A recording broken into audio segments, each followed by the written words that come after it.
have to know how to get fixed. And having people fix it. I'm ready to live life a little bit. Spend some time with some family. Travel a little bit.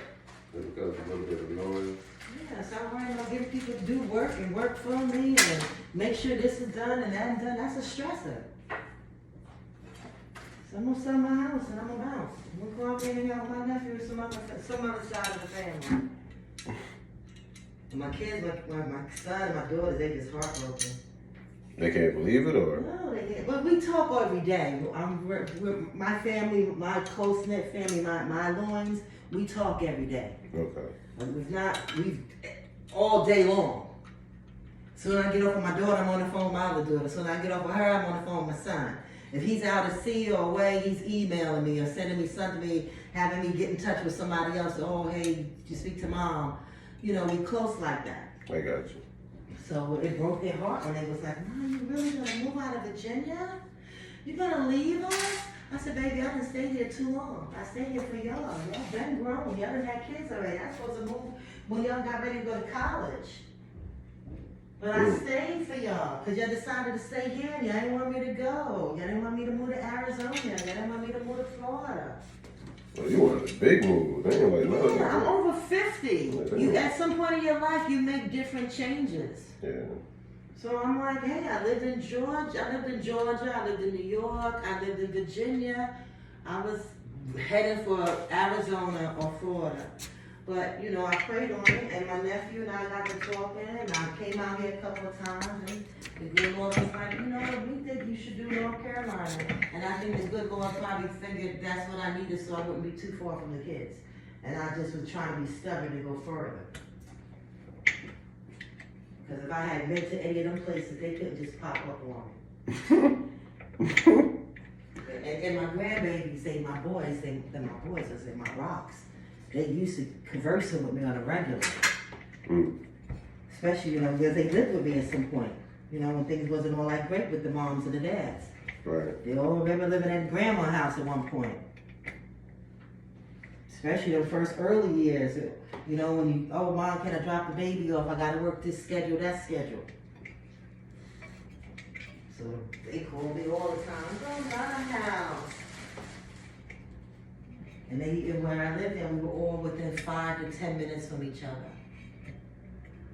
And the boys, all of the kids, their child care and their schools was right by Nana's house. So you're able to pick them up and take them with you know? Mm-hmm.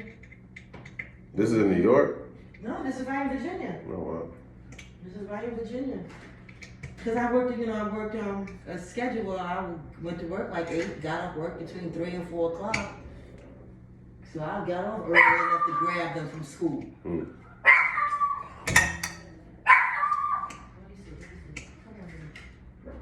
nice. I see her. She ain't coming over here. She don't want to. She ain't coming over here, Nana. She ain't coming to the door. She went upstairs. I saw her. I know you want to get at her. No. She vicious. Get out of it. Yeah, she knows she gonna get at her. She like, where she go? She went up them stairs. You know, I think this one. I see her. She went up them stairs.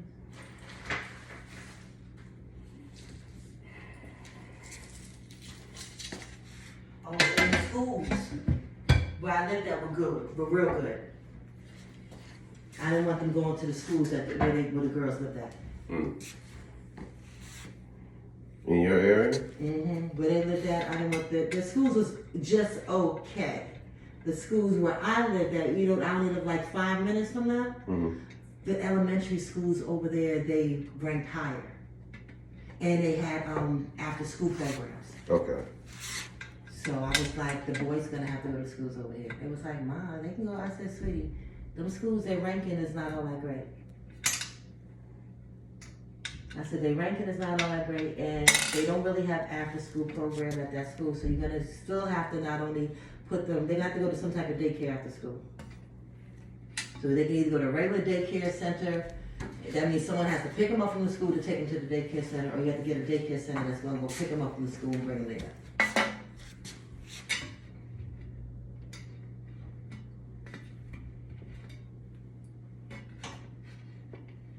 And at first it was like, that's just too much, Mom, all that back and forth. That means we gotta drop them off in the morning. Yeah, drop them off here in the morning.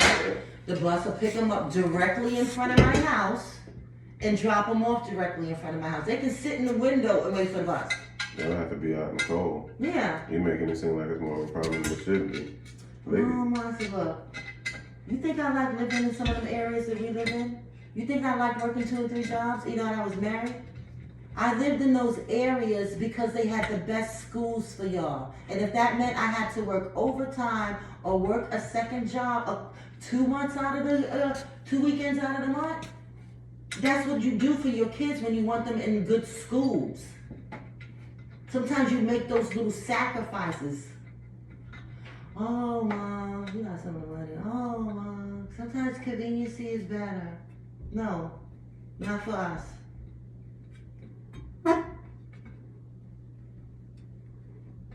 You gotta, well, it's a comparison errors. Okay. Yeah, but they already know all of the good schools. They're not in the black and brown communities. Unless what? They're being sponsored. I got some super athlete there. They gotta be sponsored.